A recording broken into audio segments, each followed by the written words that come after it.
اللہ الرحمن الرحیم۔ معزز ناظرین، ان کیمرہ سیشن میں خوش آمدید۔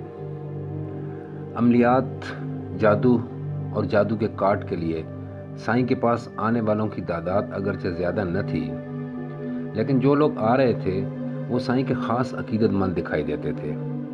بعد میں معلوم ہوا کہ سائیں صرف اسی شہر میں ہی ڈیرہ نہیں ڈالتے، بلکہ ہر ماہ مختلف اضلاع میں جاتے ہیں جہاں حاجت مند ان کے پاس آتے ہیں۔ اس کے علاوہ وہ دیگر صوبوں میں بھی بلائے جاتے ہیں۔ ابھی بھی سائیں کے پاس جو خواتین اور مرد حضرات آئے ہوئے تھے، خاصے خوش پوش اور کھاتے پیتے گھرانے سے تعلق رکھتے تھے۔ سائیں نے ان کے ساتھ قریباً 2 گھنٹے صرف کیے۔ وہ کس مقصد کے لیے آئے تھے اور سائیں نے انہیں کیا کہا، اس بارے ہم مکمل طور پر بے خبر رہے کہ خواتین جب حجرے میں داخل ہوتی تو ہم حجرے سے باہر نکل جاتے۔ البتہ بعد میں سائیں برکت ہمیں ان کے بارے کچھ بتا دے تو ٹھیک، ورنہ ہم نے ان سے پوچھنے کی کوشش نہیں کی۔ ان لوگوں کے جانے کے بعد بھی ہم جب سائیں برکت کے حجرے میں داخل ہوئے تو جا کر سائیں کے سامنے بیٹھ گئے۔ اس سے قبل کہ ہم ان سے کچھ سوالات کرتے، انہوں نے پہلی بار تفصیلی طور پر بتایا کہ یہ خواتین ایک MPA کے گھر سے آئی ہوئی تھیں۔ MPA صاحب الیکشن جیت کر حکومت میں آ چکے تھے اور پھر حکومت کے نشے میں اپنی سدھ بدھ کھو بیٹھے، یعنی انہوں نے اپنی گھر والی کے بجائے دیگر سے دل لگا لیا تھا۔ انہوں نے اپنی بیوی بچوں سے منہ موڑ رکھا ہے۔ ان خواتین میں ایک MPA کی ساس تھی جو اپنے داماد کو قابو کرنے کے لیے میرے پاس آئی ہوئی تھی۔ اب بھلا مجھے بتائیں، جو خاتون خود اپنے شوہر کو سیدھے راستے پر نہ لا سکی، اسے میں کیا راستہ دکھاتا؟ پھر بھی میں نے انہیں کچھ طلسم دے دی ہیں، اگر انہیں درست طریقے سے استعمال میں لے آئے تو MPA تو کیا، ان کا پورا خاندان اپنی بہو کی قدردانی کرے گا۔ سائیں نے مزید بتایا کہ لوگ مجھے زیادہ ناجائز طور پر مجبور کرتے ہیں اور ہمیشہ کہتے ہیں کہ کچھ ایسا کالا علم کریں کہ فلاں ہمارے پیروں پر آ گرے یا پھر اس کا بیڑا غرق ہو جائے، اور اس تمام کے لیے کوئی بھی قیمت ادا کرنے کو تیار ہو جاتے ہیں۔ ہم نے سائیں برکت کو اس حوالے سے مزید کریدنے کی کوشش نہیں کی اور انہیں دوبارہ اس کی طرف متوجہ کیا جہاں سے ہمارا سلسلہ ٹوٹا تھا۔ سائیں برکت نے کہا کہ میں آپ سے کہہ رہا تھا کہ 3 اور 4 کی آپس میں کبھی نہیں بن سکتی، کیونکہ 4 تقسیم ہونے والے جبکہ 3 محکم ہے۔ اگرچہ دونوں کے سیارے بھی ایک ہی کیوں نہ ہو، اس کے باوجود دونوں کی آپس میں نہیں بن سکتی۔ اب ہم ان دونوں ناموں کو ایک اور کلیے سے دیکھیں اور اس کی جانچ کریں کہ ان دونوں کے ملنے سے کیا وقوع پذیر ہو سکتا ہے۔ کیا ان کے ملنے سے کوئی نئی بیماری تو نہیں پیدا ہوگی؟ اولاد ہوگی تو کیسی ہوگی اور ان کے مزاج کیسے ہوں گے؟ اس طرح کی بہت سی باتیں جانی جا سکتی ہیں۔ اب دونوں سیاروں میں فرق کیا ہے؟ فرق یہ ہے کہ ہم اس سیارے دلو کو اپنی زبان میں تتلی کہتے ہیں۔ اس کے لیے لازم ہے کہ اس کی 2-3 جگہوں سے منگنی یا پھر رشتہ وغیرہ نہ ٹوٹے تو یہ مستقبل میں کامیاب نہیں ہو سکتا۔ اگر پہلی بار ہی اس کی شادی ہوگی تو لازم ہے کہ طلاق یا پھر علیحدگی ہوگی جو ہمیشہ رہے گی۔ ادھر دوسری طرف دیکھیں اس سیارے جدی کو، تو اس کے بارے کہا جاتا ہے کہ یہ ایک جگہ عاشق ہوتا ہے لیکن اسے وہ چیز کبھی بھی نہیں ملتی۔ وہ عشق مجازی بھی ہو سکتا ہے اور عشق حقیقی بھی، لیکن اسے ملے گی کبھی نہیں، اور صرف عشق تک ہی نہیں بلکہ کچھ اور بھی ہو سکتا ہے۔ ضروری نہیں ہے کہ ہم صرف عشق کی بات کریں، یہ ضروری نہیں ہے کہ زندگی میں کسی ایک خاص مقام پر یہ کام ہو کہ یہ کسی چیز کے جنون میں مبتلا ہو۔ یہ زندگی میں کسی بھی وقت اور کسی بھی عمر میں ایک بار ضرور ہوگا۔ اگر ہم دوسرے لحاظ سے دیکھیں، میرا مطلب ہے کہ اس کا عنصر دیکھیں تو جدی کا عنصر خاکی ہے۔ خاکی مطلب اب یہاں یہ ہے کہ اس سیارے کے حامل افراد کی طبیعت رندانہ ہے، فقیر اور درویشوں میں خوش رہنے والا بندہ ہوگا۔ وہ ہم جو پنجابی میں کہتے ہیں نا کہ چپیٹ لگی ہوئی، یعنی اسے فقیر کی ہوا چھو کر گزرتی ہے، اور اس کے لیے ضروری ہے کہ اسے کسی پیر و مرشد کے ہاتھوں بیعت ہونا چاہیے۔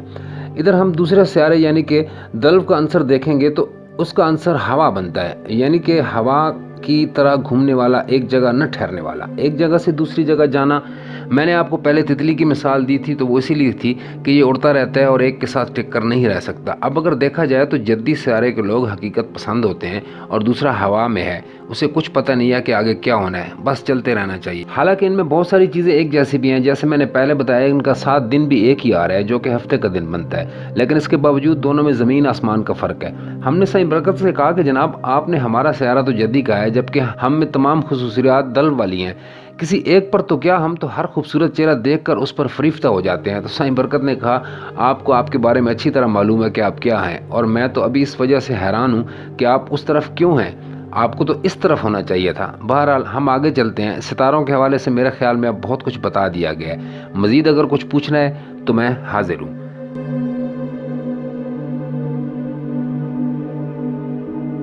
ہم نے سائیں برکت سے کہا کہ آپ نے ہمارا حساب کیا، اس کے بعد آپ نے جانچ پڑتال کی۔ جانچ پڑتال کے بعد آپ کے سامنے یہ بات آئی کہ ہم پر کسی نے کوئی جادو ٹونا کیا ہے، تو اس کا علاج کیا ہو سکتا ہے؟ ذرا اس کی تفصیلات بیان کریں۔ تو سائیں برکت نے کہا ہاں، تشخیص کے بعد علاج کا ہونا لازم ہوتا ہے۔ دیکھیں، آپ کو میں ساتھ ساتھ کتب بھی دکھاتا جا رہا ہوں تاکہ آپ کو سمجھنے میں آسانی ہو کہ میں جو کچھ کر رہا ہوں وہ اپنے پاس سے نہیں بلکہ اجازت سے اور سیکھ کر کرتا ہوں۔ میرا مقصد آپ کو یہ باور کرانا نہیں ہے کہ میں کوئی بہت بڑی توپ چیز ہوں۔ ہاں، یہ ضرور احساس دلاتا ہوں کہ میں شعبدہ باز عامل نہیں ہوں۔ آپ کا میرے پاس جو عدد حساب کے بعد آیا وہ 4 ہے، اور 4 میں جو سیارہ بنتا ہے یعنی کہ تشخیص میں جا کر جو سیارہ بنے گا وہ سرطان ہوگا۔ اور یہ دیکھیں کہ برج سرطان میں لکھا ہے کہ کیا عمل کیا گیا ہے، کب کیا گیا اور کیوں کیا گیا ہے۔ یہ معلوم نہیں ہے، البتہ یہ دیکھیں کہ یہ عمل کیا گیا ہے۔ ہم نے دیکھا کہ اس میں لکھا تھا کہ جادو ٹونا کیا گیا اور پتلے کو سوئیاں لگا کر عمل کیا گیا ہے۔ سائیں برکت نے کہا کہ دوسرے صفحے کو پلٹ کر دیکھیں تو یہ سب جسمانی کیفیت اس عمل کے نتیجے میں سامنے آئے گی۔ اس میں لکھا ہے کہ منہ ہمیشہ کڑوا رہے گا، اعصاب چٹکتے رہیں گے، گھٹن کا احساس ہوگا، روزگار میں کامیابی نصیب نہ ہوگی، وغیرہ وغیرہ۔ اب اس کا علاج کیا ہے یہ دیکھیں۔ اس کے علاج کے لیے اس فتیلے کو جو کتاب میں درج ہے کہ روز رات کے بعد از نماز عشاء کتے کے بال اس میں لپیٹ کر رکھ لیں اور مریض کے جسم کے ساتھ مس کر کے زمین پر رکھ کر 7 جوتے لگا کر جلائیں اور اس عمل کی دھونی مریض کو دیں، چنانچہ جو بد عمل مریض کے ساتھ ہوا ہے اس کا توڑ ہو جاتا ہے۔